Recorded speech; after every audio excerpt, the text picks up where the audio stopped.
Foreign Minister, thank you very much for talking to Sky News. Let me ask you first of all to characterise this moment for Moldova. Moldova has been in a very difficult region at a very difficult time. We're Ukraine's most fragile neighbor. Of course, we've been affected in multiple ways, and now, of course, we see that the situation is getting worse. It's getting worse in Ukraine because the war drags on and is affecting more and more people. And as you could see in the last few days, with some explosions taking place in the Transnistrian region of Moldova, we are also increasingly affected by this regional destabilization. Let's talk about those explosions first of all. Who was responsible for them? Well, we don't know. It's not a part of, legally the Transnistrian region is part of Moldova. De facto, our authorities don't have control. So we don't control, we don't have access to CCTV cameras, to forensics. We have some working hypotheses, but we're not in a situation to attribute clear responsibility for these attacks. What Madam President Sandu said publicly is that our understanding is that whereas the absolute majority of residents of Transnistria want to live in a peaceful environment and they don't want to end up in a war zone, there are nonetheless forces inside Transnistria which hope to benefit from rising tensions, and they have staged this provocation, which was the attack in Tiraspol.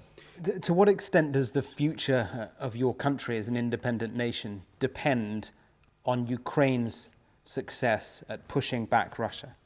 Well, I think the future of the entire continent rests on the capacity of Ukraine to maintain its political system, its country, its resilience, and in this sense, the fate and the future of every country in this part of the world, of entire Europe, depends on how this war ends, on where it ends, and when it ends. Are you asking the West, Western nations for help militarily? Are you asking for weapons? We're a neutral country by our constitution. This constitution was adopted in 1994, but neutrality does not exclude and prevent us from cooperating on security, on foreign policy, on defense matters.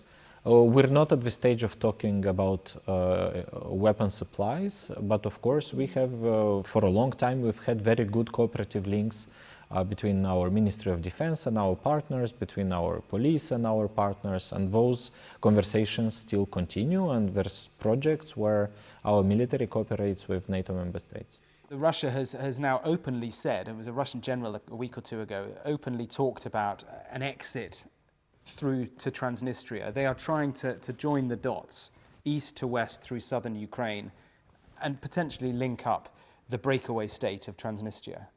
That surely must make you here in Chisinau feel very vulnerable. Statements such as the one made by this Russian general are really worrying. It's of course completely unhelpful. Of course, that creates new tensions. Formally, the Russian Federation dissociated themselves from this statement. So formally, Russia says that that position has not been an agreed message. At the same time, we all know that the situation is quite volatile, it's risky. We constantly see voices inside Russia calling on a kind of bigger and more ambitious war aims. At the same time, it's also clear that the war in Ukraine has not been going according to plan. So here, intentions can be intentions, but the realities on the ground always tend to differ. I think it's fair to say that much of the world misjudged Vladimir Putin and his intentions. From where you're sitting here in this crucial geographical location, what do you think he is trying to do and what he might do next?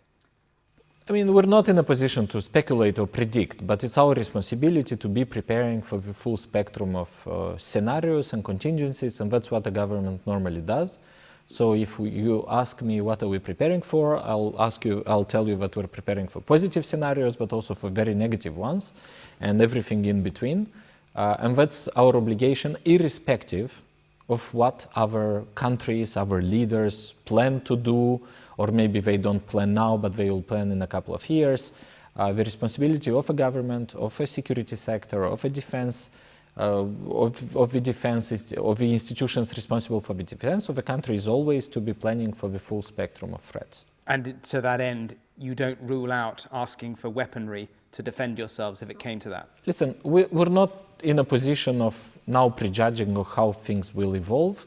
I'll tell you very frankly that it's also dangerous to prejudge and speculate, but we are nonetheless preparing, and we have been preparing for all possible contingencies.